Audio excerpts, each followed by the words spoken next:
সুলাইমান নবীকে ডাক দিয়া বলবে, সুলাইমান এদিকে আয়। সুলাইমান নবী পাশে দাঁড়াবে, আওয়াজ দিয়া করবে, চেয়ারম্যান তুমি সামান্য একটা ইউনিয়নের চেয়ারম্যানই করিয়া আমি আল্লাহর হুকুম অমান্য করলা, নামাজ পড়তে পারলা না।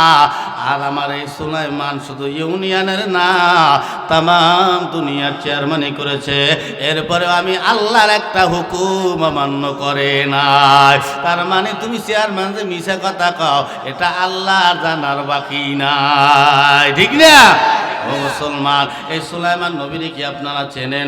এই সুলাইমান নবী একজন বিচক্ষণ নবী ছিলেন, খুব বুদ্ধিমান নবী ছিলেন। এই সুলাইমান নবীর সামনে আল্লাহ পাক দুইটা জিনিস রাখলেন, এক নম্বরে দুনিয়া, দুই নম্বরে আখিরাত। এক নম্বরে ইলম, দুই নম্বরে সম্পদ। আল্লাহ কয়, সুলাইমান যেইটা চাবা ওইটাই আমি আল্লাহ বাড়ায়া দেব, এতটা দেব দুনিয়ার কাউরে এত আর আমি আল্লাহ দেই নাই। সুলাইমান নবী জিগায়, আল্লাহ কোনটা দিয়া তোমারে পাওয়া যায়? এই সুলাইমান নবী এতটাই বিচক্ষণ ছিলেন। সুলাইমান নবীর আব্বা ছিল দাউদ পয়গম্বর। এই দাউদ নবী ছিলেন একজন বাদশাহ, তার ছেলে সুলাইমান নবী ছিল তামাম দুনিয়ার বাদশাহ। এই সুলাইমান নবী যখন যুবক বয়সে উপনীত হলেন, এই সুলাইমান নবী বড় বড় বিচার সালিসেতে গিয়া উনি বড় বড় সমস্যার সমাধান দিতেন। কারণ কি, একদিন একটা বিচারে গিয়ে দেখে তার আব্বা যান ওই বিচারটা করার পরে দ্বিতীয়বার বিচারটা সুলাইমান নবী করছে। করার পরে দাউদ পয়গম্বর দেখে তার চাইতে সুলাইমানের সমাধানটা সুন্দর হয়েছে। এই জন্য উনি বুঝতে পারছে আমার ছেলেটা সালিস বিচার করার উপযোগী হয়ে গেছে। এখন উনি যত বড় বড় সমস্যার সম্মুখীন হয়, ওই জায়গায় সুলাইমান নবীকে তিনি পাঠাইয়া দেয়। আল্লাহ তাকে প্রখর একটা ব্রেন দিয়েছিল, ওই ব্রেন দিয়ে তিনি সমাধান দিতেন। এবার সব সমস্যার সমাধান তিনি দিয়া দেয়।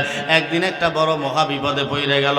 দাউদ পয়গম্বরের একটা সমাধানের কথা আপনারা যদি আমারে বলতে বলেন আমি একটু বলতাম, বলবো। এক এলাকায় এক মাইয়া ছিল বিশ্ব সুন্দরী,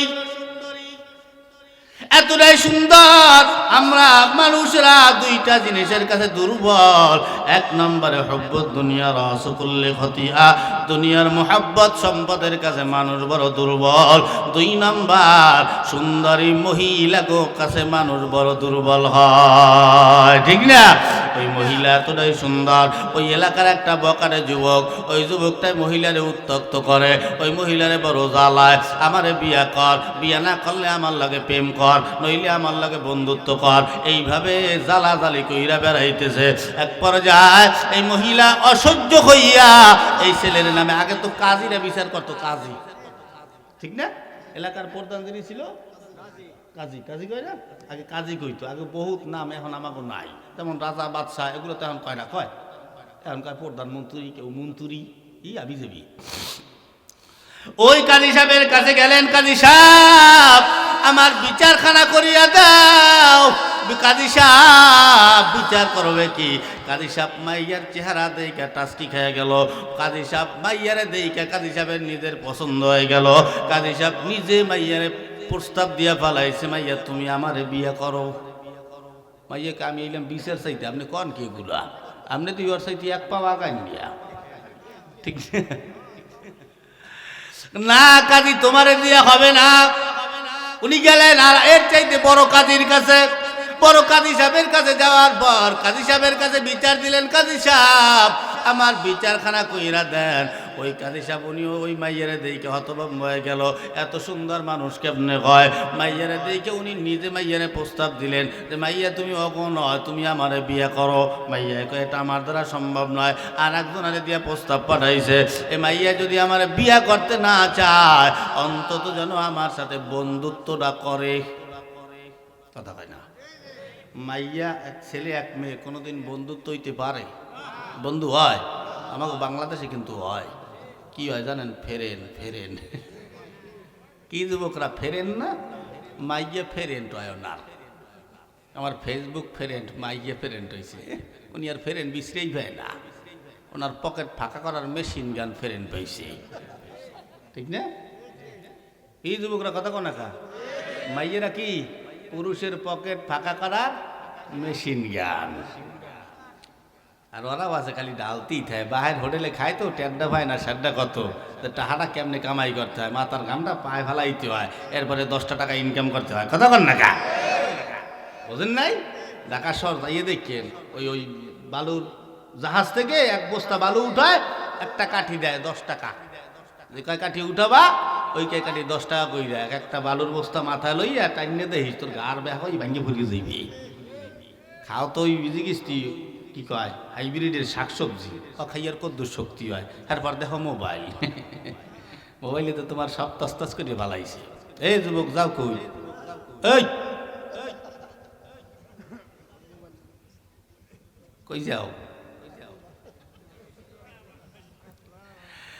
তা এই ফেরেন চেনেন তো মুরব্বীরা চেনে না, মুরব্বীরা বন্ধু তো চেনে। এদের মাইয়ে ফেরেন টয় ফেরেম, এই ফেরেন টেরেন এগুলো করছো না। কোনোদিন একটা ছেলে আর একটা মেয়ে কোনোদিন ফেরেন হইতে পারে না। আরে ইবলিশ জায়গায় বাপ মেয়ের ভিতরে দ্বিধাদ্বন্দ্ব বাজায় দেয়। তুমি একটা মাইয়ে ফেরেন লইয়ে তুমি একালে বড় মাস্তানি হয়ে গেছো। এইবার ওই 14 ফেব্রুয়ারি আইলি কোনো কথাই নেই। কি কথা কান না কা?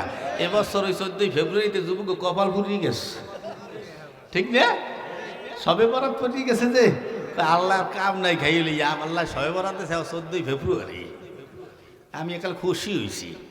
ভালোবাসা বাপ মার লাগে গিয়ে পালন করতারও না, ভাই বোনের লাগে পালন কর। একটা ভালো কোরআন শরীফ কিনে দে, ভালো একটা ইসলামিক বই কিনে দে, একটা তসবি কিনে দে, একটা জায়নামাজ কিনে দে, তো একটা সেজদা দিলে তুই সব পাবি। বলি গোলাপ ফুল দেয়। বুড়ো বুড়ো বেটারা জুন মাইলি হোটেলে দিয়ে বিরিয়ানি খায়, তোর আগা হইবি। এই কয় আমার সাথে যদি বিয়া বসতে না চায় অন্তত আমার সাথে বন্ধুত্বরা যেন করে। এই কথা বলার পরে বলে না আমার দ্বারা এটা অসম্ভব নয়। এরপরে তৃতীয় কাজের কাছে গেল, তৃতীয় কাজের একই অবস্থা। চতুর্থ কাজের কাছে যায়, এরকম 4 জন কাজের কাছে গেল। 4 জন কাজী তারে বিয়ার প্রস্তাব দেয়, কিন্তু এই ভাইয়া কারো বিয়ার প্রস্তাবে রাজি হলো না, প্রেমের প্রস্তাবেও রাজি হলো না, লাইনেও রাজি হলো না।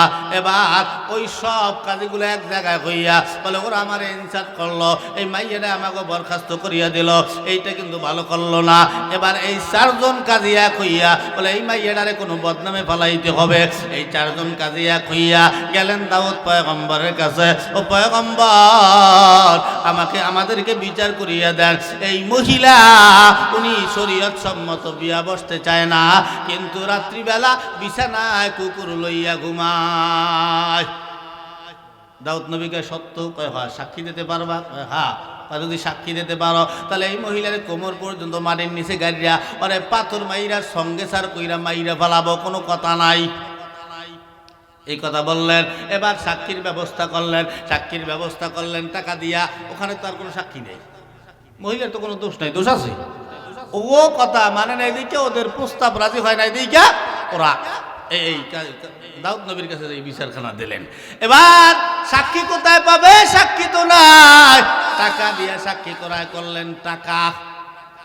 টাকা দিয়ে সাক্ষী ক্রয় করলে সত্যটারে মিথ্যা কয়, মিথ্যাটারে সত্য বানাইয়া অনেক নিরপরাধ মানুষকে শাস্তি পাওয়াইয়া দেয়, ঠিক না? এটা বিগত আমাদের বাংলাদেশে হয়ে গেছে। হাজার হাজার নিরপরাধ আলেমদেরকে, হাজার হাজার নিরপরাধ নেতাদেরকে, হাজার হাজার নিরপরাধ মানুষদেরকে মিথ্যা সাক্ষী দিয়া সত্যটারে মিথ্যা বানাইয়া, মিথ্যাটারে সত্য বানাইয়া জেলখানায় আবদ্ধ করিয়া শাস্তি দিয়েছে। কথা কোন ঠিক কিনা? হাজার হাজার আলেম গো, কি দোষ ছিল আলেম গো আমার জানা নাই। কি দোষ ছিল মামুন সাহেবের, কি দোষ ছিল খালেদ সাইফুল্লাহর, এর মধ্যে একটা মানুষই হয় না। কি দোষ ছিল আল্লামা দেলোয়ার হোসেন সাইদির? কথা কন্যা কোনো দোষ ছিল না।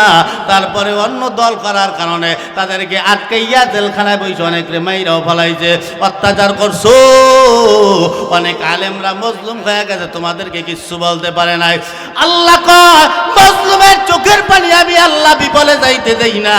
একজন মজলুম কানবে আর তুমি অত্যাচারী হইয়া দুনিয়া হাইসা বেড়াবা, এটা হবে না, হবে না।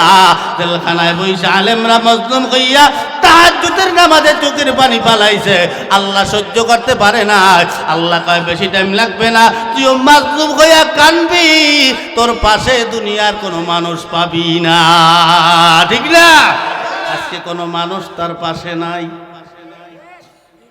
মা নাই, বাপ নাই, ভাই নাই, বোন নাই, ছেলেও নাই, মেয়েও তার পাশের কাছে ধারে কাছে কেউ নাই। এই জন্য ক্ষমতা পাইলেও অত্যাচার করতে হয় না, ক্ষমতা দেখাইতে হয় না। যারা ক্ষমতাশীল হয় এদের নম্র এবং ভদ্র হইতে হয়, অনেক কিছু তাদের সহ্য করতে হয়, অনেক কিছু তাদের ধৈর্য ধরতে হয়। মুসলমান নবীর উম্মত এই টাকার সাক্ষী খালি ওই জমানায় ছিল, এই জমানায় ছিল না। এই টাকার সাক্ষী সুলাইমান পয়গম্বরের জমানায়ও ছিল। টাকা দিয়া সাক্ষী আনলেন, আইনা এবার দাউদ নবীর পাশে দাঁড় করায়, মহিলাটাকেও দাঁড় করায়। এবার মহিলার তো আর কোনো সাক্ষী নাই। ওই চারজনকে ডাক দিয়া বললেন, তোমরা কি দেখছো এই মহিলা কুকুর লইয়া বিছানায় ঘুমাইছে? বলে, হুজুর আমাদের নিজের চোখে দেখা। দাউদ নবী বলছে, ঠিক আছে যাও। এবার ওই মহিলাকে মৃত্যুদণ্ড দিয়া দিল, কোমর পর্যন্ত কাইরা পাথর মাইরা সঙ্গে সার করা হবে।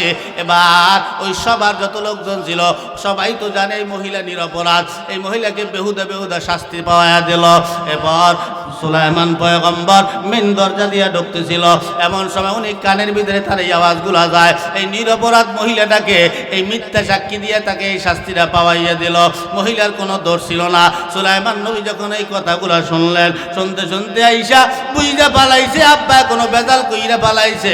বাবার কাছে গিয়া কয়, আব্বা জান আপনি কোন বিচার করছেন জানি না, তবে বিচারটা আমার একটু আবার করা দরকার, আমারে যদি অনুমতি দেন আমি বিচারখানা আবার করব। এই কথা বলার পরে বলে, ঠিক আছে করো, কি বিচার? সব ঘটনা কইলা বলার পরে সুলাইমান পয়গম্বর ডাক দিয়া কয়, আব্বা জান এই চারজন কাজীর একটু ডাক দেন। চারজন কাজীরে ডাকা হলো। এবার পাশের লোকদেরকে ডাক দিয়া কয়, এই চারজন কাজীরে এই রুমটার মধ্যে আটকা, কেন দেখতে না পারে, আটকাইলেন এই রুমে। এবার কি বলে, চারজন সাক্ষী ডাক, চারজন সাক্ষীকে ডাকা হলো।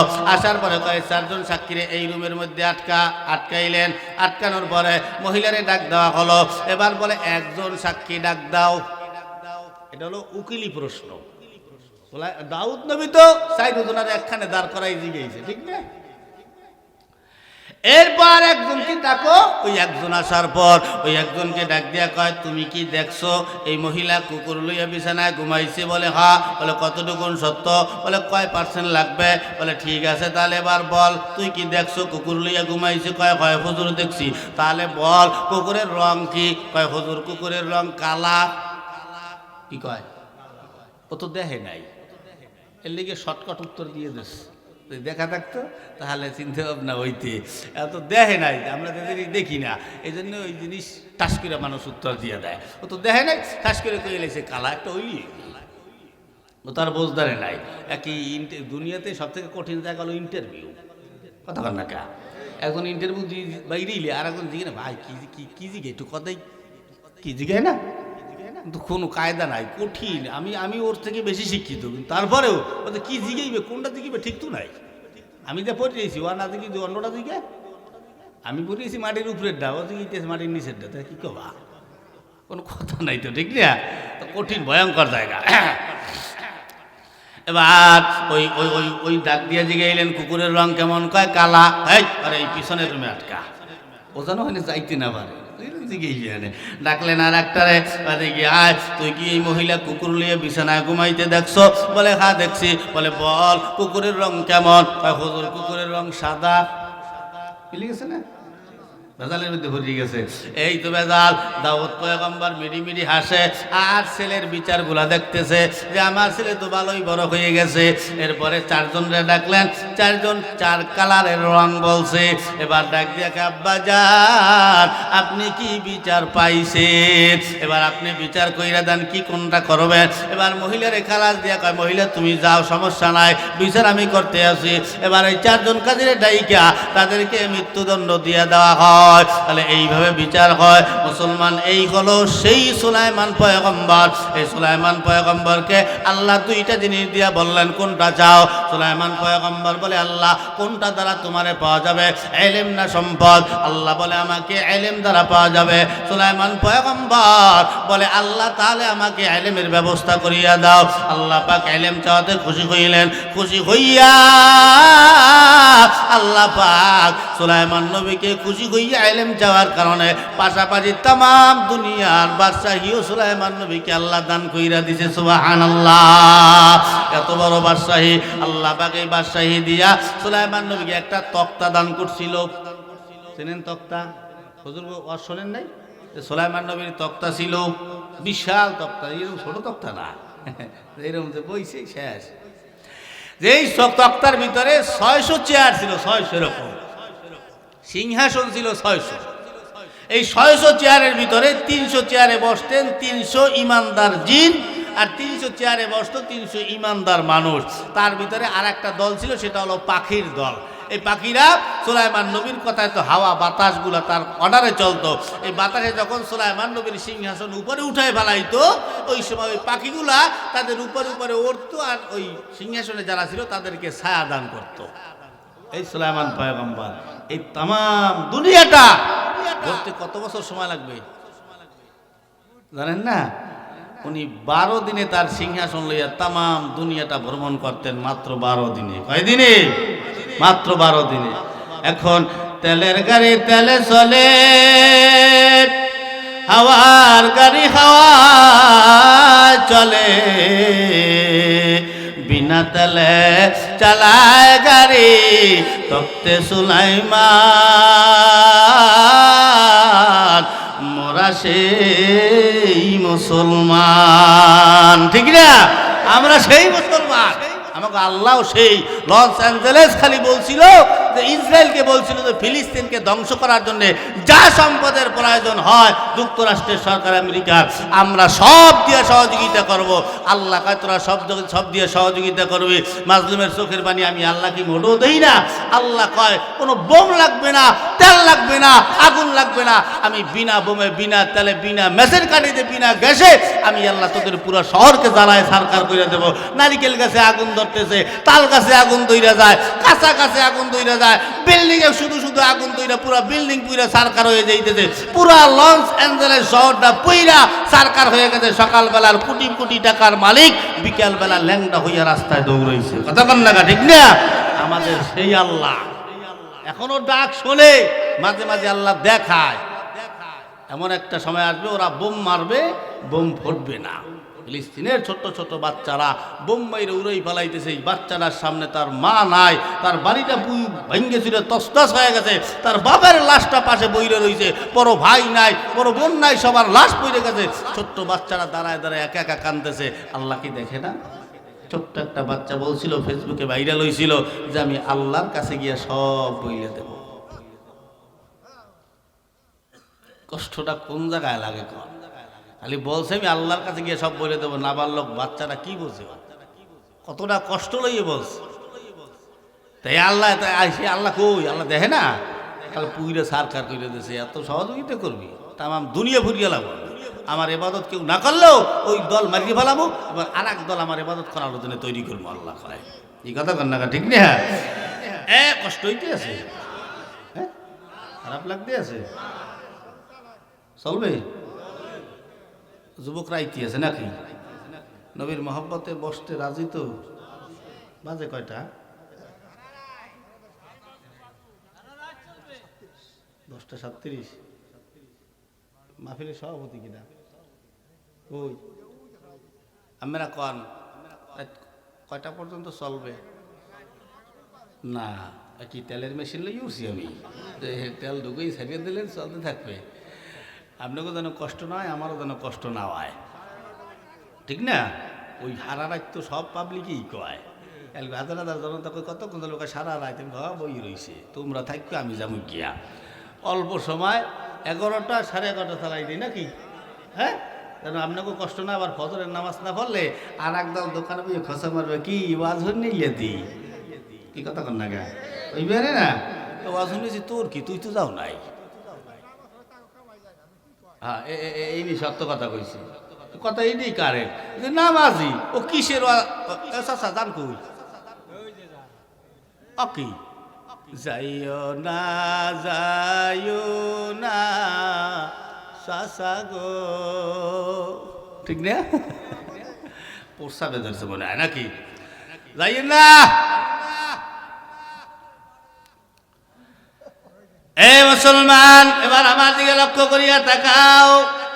যে কথা বলতে চাইছিলাম, আল্লাহর নবীর আদর্শ যদি আমাদের ব্যক্তিগত জীবনে লাগাও, এবার জবাব দাও, আল্লাহর নবীর আদর্শ যার জীবনে আছে ওর জীবনের নামাজ আছে না নাই? আল্লাহর নবীর আদর্শ যেই সংসারে আছে ওই সংসারে নামাজ আছে না নাই? আল্লাহ বলে, আমার এক রহমতের ফেরেশতা, আমি আল্লাহর রহমত লইয়া প্রতিদিন ফজরের নামাজের পরে বান্দা তোমার ঘরের ভিতরে ঢোকে, ঢুইকা যদি দেখে তোমরা ঘরের সবাই ঘুমানো, জবাব দেন রহমতের ফেরেশতা থাকবে না চলে যাবে? কথা কয় না? রহমতের ফেরেশতা যদি চলে যায়, এবার ঢুকবে ইবলিশ। ইবলিশ কি রহমত লইয়া ঢুকবে না গজব? গজব লইয়া ঢুকলে আপনার ঘরে শান্তি হবে না অশান্তি? আমাদের এলাকায় কিছু ফ্যামিলি আছে, সকালবেলা ঘুমের থেকে উইঠা ঝগড়া শুরু হয়, সন্ধ্যাবেলা ঘুমাইতে যাওয়ার আগ পর্যন্ত সারাটা দিন ঘরটার ভিতরে ঝগড়া চলতেই থাকে। এমন কিছু ফ্যামিলি আমাদের প্রত্যেক এলাকায় এলাকায় আছে না নাই? ওরে ঝগড়া রে, কিটা থাকবা পাশে। এদিক দিয়ে আর একটা ডাক দিয়া কয়, হুজুর আপনি জানেন কেমনে? আমি জানবো না, কে জানবে? তুমি তো আল্লাহর রহমত রাখলা না, তুমি রাখলা শয়তানের গজব। গজব রাখার কারণে তোমার ঘরে অশান্তি তো হবে। পড়লা না ফজরের নামাজ, কেমনে অশান্তি খানা শুরু হয়? তুমি পড়লা না ফজরের নামাজ, উঠলা বেলা 8টার সময়, বালিশের তলে হাত দিলা, দিয়া মেজাজটা গরম হয়ে গেল, ডাক মারলা বউরে, বউ। বউ পাকের ঘর থেকে দৌড়াইতে দৌড়াইতে আইসা দরজার সামনে দাঁড়াইয়া স্বামীরে ডাক দিয়া কয়, কি হইছে? কুত্তর মতো চেঁচাও কা?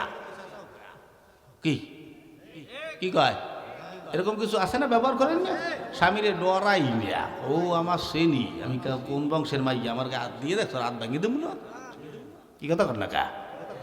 কুত্তর মতো চেঁচাও কা? স্বামীকে থাবড়াই দাঁত ফালাই দেবো। স্বামীর কেমন ব্যবহার করতে জানো না? জানি তো, কিন্তু তোমার লাগে কেমন ব্যবহার করতে, ওটা আমি ছাড়া কেউ ভালো জানে না। এর চাইতে ভালো ব্যবহার তোমার লাগে আর আমি করতে পারবো না। কারণ স্বামী বেচারা মানুষ নিয়ে আর কি খাবে? যা যা করছো ভালোই করছো, এখন কয়া তোর পোলা কই? পোলা পোলা দিয়ে তোমার কাম কি? বলে তোর পোলা সামলাস। বলে ক্যা? আমার বালিশের তলে বিড়ির প্যাকেট দেখি না, নিছে কিটা? তোর পোলা ছাড়া নেবে কিটা? তুমি খাওয়া ছাড়তারো না? তুমি খাওয়া ছাড়লেই তো আমার পোলা লইয়ার ঝগড়া করা লাগে না। তুমি বালিশের তলে বিড়ি রাখবাও না, আর আমার ছেলে নেবেও না, তোমার লাগে ঝগড়া বাজবে কোথায় দিয়া? তুমি খাওয়া ছাড়িয়ে দাও, তুমি ভালো হয়ে যাও, আমার পোলার লইয়া অত চিন্তা করা তোমার লাগবে না। কি কথা কর না? ঠিক না? এরকম বহু ছেলেরা আছে, বাপের পকেট থেকে টাকা পয়সা, বিড়ি, সিগারেট, গাঁজা, মদ যা পায় সব সাফা করিয়ে ফেলায়। কি কথা কর না? ঠিক না? সিগারেট খায়। এই সিগারেট হলো নেশার প্রথম ধাপ। এই সিগারেট থেকেই তো গাঁজা খাওয়া, ফেন্সিডিল খাওয়া, এটা খাওয়া, ওটা খাওয়া। আগে তো নেশার নাম কইলে চেনা যাইতো, এখন নেশার নাম চেনাও যায় না। আপনি যে চেনবেন, কিভাবে চেনবেন? নেশার নাম রাখছে বাবা। কি নাম? বাবা। এরপরে নাম রাখছে ডাইল, তোরে খামু কাইল। এই যে আছে না? আপনার সামনে নেশা আনাইতে আছে। কেমনে আনায় জানেন? আপনি যেন না বুঝতে পারেন, এলিগে পাশের বন্ধুরে ডাক দিয়ে করলে বললে দিতে আছে যে, বন্ধু ওই আসার সময় আব্বারে লইয়েস। কি কয়? আসার সময় আব্বারে লইয়েস। বাবা ওটা বা কইলে তো আবার চিনিয়ে লাগবে না, কারণ বাবা তো আমার চিনিয়ে ভালাইতে আছে। এরপরে অনেক যুবকরা জোতার গামও খায়, মদ খায়, ফেন্সিডিল খায়। এরপরে ট্যাবলেট তো ডাক্তারি ট্যাবলেট, কত ট্যাবলেট আছে, কোন ট্যাবলেট খায় কেটা জানে, ঠিক না? এই খাইয়া জীবনটারে তস্তস করিয়ে ভালাইতে আছে। কে এগুলা খাও কা? এগুলা খাওয়া ভালো না, নিজের জীবন নষ্ট করো কা? তাহলে আসেন এবার আমারে জবাব দেন, ইবলিশ আমাদের শত্রু না বন্ধু? সবাই কয় না ইবলিশ আমাদের শত্রু। কেমন শত্রু শুইনা লাও। আল্লাহ পাক আদম নবীকে সৃষ্টি করার পরে আল্লাহ পাক সবাই রে ডাক দিয়া বললেন, উসজুদ, তোমরা সবাই সিজদা দাও। সবাই সিজদা লুটে বলল, ইল্লা ইবলিস, খালি ইবলিস সিজদা দিল না। আল্লাহ পাক বললেন, কি রে ইবলিস, কেন সিজদা দিলি না? আল্লাহ ইবলিস ডাক দিয়া বলে, আল্লাহ আমি হইলাম আগুন আর হলো মাটি, এতটুকুনের কারণে আমি আল্লাহ সিজদা দিলাম না। আওয়াজ দিয়া কয় আল্লাহ। আল্লাহ পাক বলে, লানাতুল্লাহ লানাতুল্লাহি আলাল ইবলিস, আমি আল্লাহ তোরে লানত দিয়া দিলাম, তুই ধ্বংস হয়ে গেলি, জান্নাত তোর জন্য হারাম, জাহান্নাম তোর জন্য ওয়াজিব, তুই মরদুদ শয়তান হয়ে গেলি, আজকের পর থেকে তুই আর জান্নাতে ঢুকতে পারবি না। ইবলিস মনে মনে রাগ করিয়া ফেলাইল, আল্লাহ সামান্য একটা মাটির বনি আদমের কারণে আল্লাহ আমাকে জাহান্নামী বানায় দিল, এটা কিন্তু আল্লাহ তাআলা ঠিক করলেন না। না না, উনি মনে মনে ভাবতেছে আমিও যদি কোনোদিন বাঁচতেই থাকি তাহলে মাটির একটা বনি আদমকেও আমি জান্নাতে যাইতে দিব না। মনে মনে ভাবতে ভাবতে মুখ প্রকাশ করিয়া ফেলাইলেন, আল্লাহর আওয়াজ দিয়া গো আল্লাহ গো, যাওয়ার যেহেতু জান্নাত থেকে বের করিয়াই দিছো, যাওয়ার আগে আগে আল্লাহ আমি আপনার কাছে কিছু চাবো, আপনি আল্লাহ কি আমাকে দিবেন? আল্লাহ বলে মন ভালো আছে, কি চাবি চা, আমি আল্লাহ তোরে দিয়ে দিব। এই কথা বলার পরে ইবলিস ডাক দিয়া কয়, সুযোগ পাইয়া আওয়াজ দিয়া বলে, আল্লাহ আমারে কিয়ামত পর্যন্ত হায়াত দাও। আল্লাহ বলে দিলাম কিয়ামত পর্যন্ত হায়াত। এবার আল্লাহরে ডাক দিয়া আবার জিগায়, আল্লাহ গো আমি কিয়ামত পর্যন্ত হায়াত কেন নিলাম? আপনি আল্লাহ কি তা জানেন?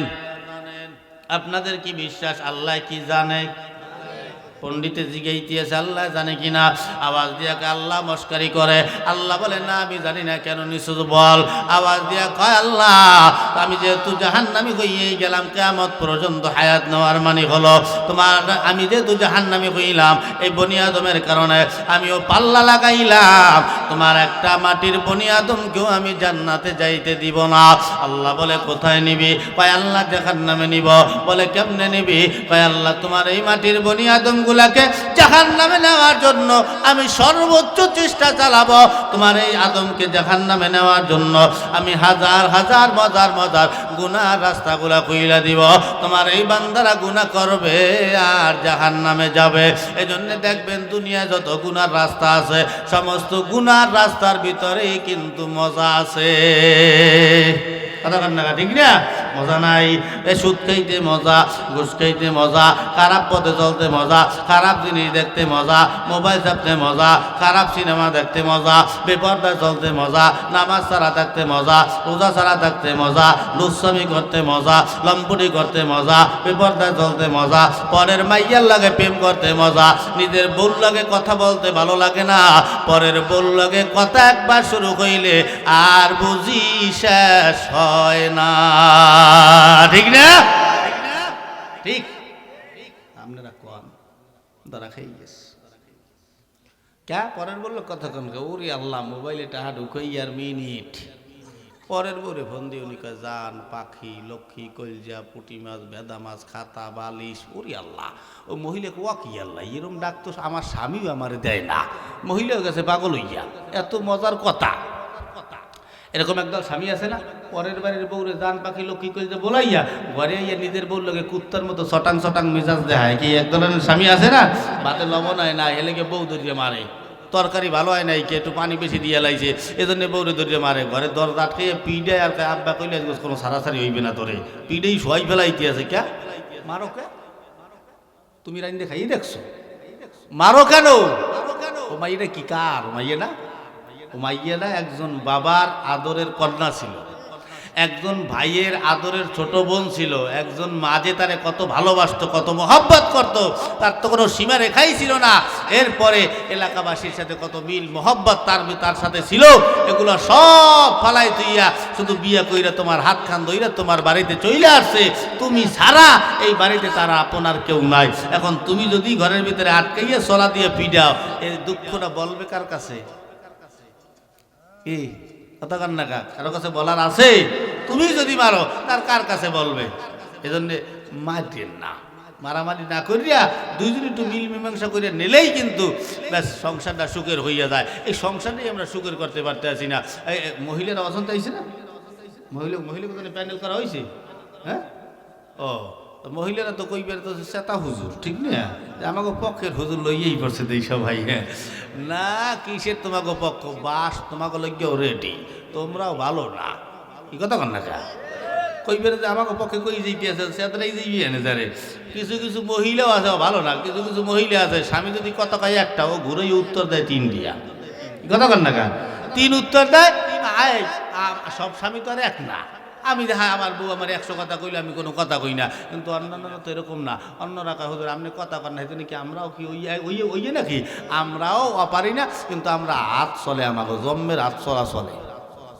মহিলারা দেখবেন এক জায়গায় দুইজন হইলে এই মহিলা অভ্যাস ভালো না। এক জায়গায় দুই মহিলা যদি হয়, ওই এক মহিলা আর এক মহিলারে ভাইয়ের খবর জিগায়, ভাই এক মহিলা আর এক মহিলার দাঁড়িয়ে হওয়ার পরে জিগেইতেছে যে ভাবি ওই আমনগরের ভাইয়ের খবর কি, ভাই কেমন? কাকা তুই ভাইয়ের খবর লাও, তুই কি বাইরে বিয়ে করবি?